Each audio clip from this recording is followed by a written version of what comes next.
Many numerical methods for solving differential equations begin with the solution to the first-order differential equation as shown here. In order to solve higher-order differential equations with such numerical methods, you need to convert a higher-order differential equation into a set of first-order differential equations so that you can then apply the numerical method. Examples of those methods would be Euler's method or the Runge-Kutta method. We're going to look at a way of converting high-order differential equations into a set of first-order differential equations. My approach is to first look at a third-order differential equation, do that by example, and then extrapolate that to the general case. So here we go. Our third-order differential equation is given here. The forcing function is g as a function of time. The first step is to solve for the highest derivative in the differential equation. The results are shown here. The second step is to create a new variable for each of the lower derivatives. So I've created variables I'm calling z. I have z0, z1, and z2, and they are equivalent to x, x dot, and x double dot. The third step is to relate the derivatives of the three new variables.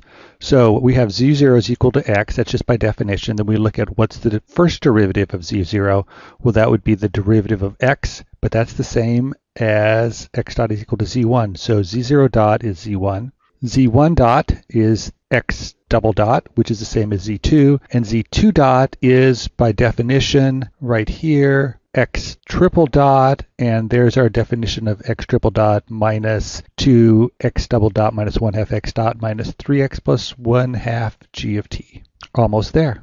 The third step is to substitute the z's for the x's in our z2 dot equation and then write the three first-order differential equations. So my first-order differential equation from step number 3 is z0 dot is equal to z1. The second differential equation is z1 dot equals to z2. That's again from step 3. And finally from step 3, z2 dot is equal to, and we wrote that out in terms of x's, I just substituted the z values, and I have minus 2z2 minus 1 half z1 minus 3z0 plus 1 half g of t. I now have three first-order differential equations in z0, z1, and z2.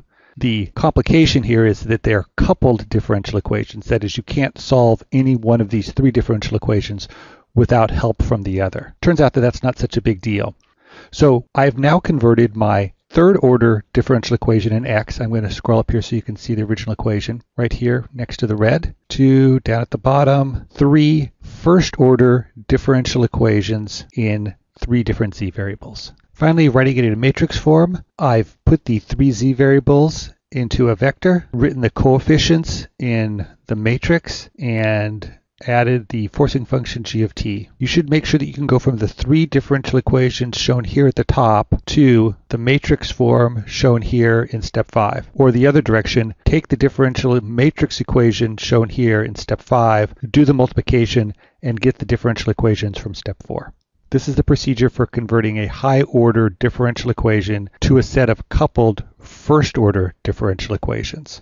If we generalized this procedure, we could start with an nth order differential equation. Note this corresponds to the nth derivative of x. There's the n minus 1 derivative and all the way down to the 0 derivative, the no derivative of x. Writing this in matrix form by solving for the highest derivative, creating new variables z, solving for the derivatives of z, and equating them back to the differential equation, we have this form for the matrix. Z, where the number of z's in this vector correspond to the order of the differential equation. In the original example, we had a third-order differential equation, so we have three z's, z0, 1, 2, and 3.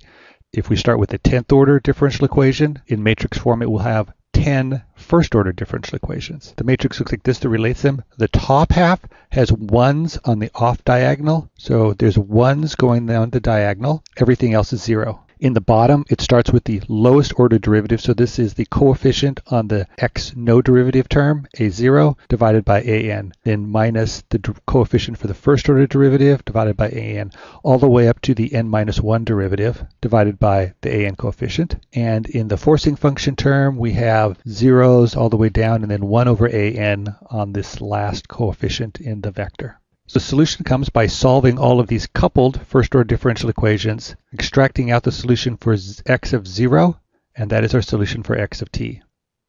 It's interesting to note that sometimes you may want the solution for higher order derivatives of x. If you're solving a dynamics problem, you may want to know what's the position, what's the velocity, what's the acceleration. You can get those from the z values because z0 is the position, z1 is the derivative of the velocity, z2 is the acceleration, and so on.